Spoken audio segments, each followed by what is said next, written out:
India TV 9 news Maharashtra.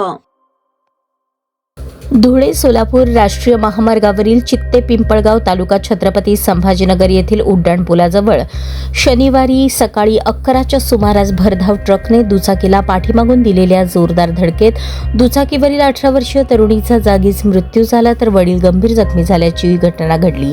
या दुर्दैवी घटनेमुळे परिसरात हळहळ व्यक्त होत आहे.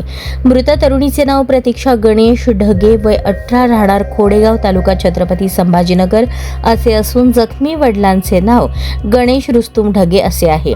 प्रतीक्षा ही CAT परीक्षेसाठी वडिलांसोबत दुचाकीवर छत्रपती संभाजीनगरकडे जात होती, मात्र परीक्षेपूर्वीच काळाने तिच्यावर घाला घातला.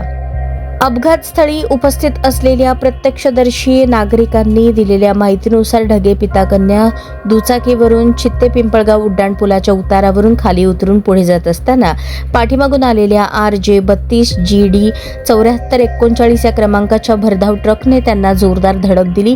धडक इतकी भीषण होती की प्रतीक्षा ट्रकच्या चाकाखाली सापडून जवळपास 200 ते 250 फुटांपर्यंत फरफटत गेली. यात तिचा जागीच मृत्यू झाला. धडकेनंतर तिचे वडील गणेश ढगे दूर फेकले जाऊन रस्त्यालगतच्या नाल्यात पडले. त्यांना गंभीर दुखापत झाली असून त्यांच्यावर रुग्णालयात उपचार सुरू आहेत. अपघातानंतर ट्रक चालकाने घटनास्थळावरून पळ काढला. या घटनेमुळे नागरिकांमधून संताप व्यक्त होत आहे. पोलिसांकडून फरार चालकाचा शोध सुरू आहे.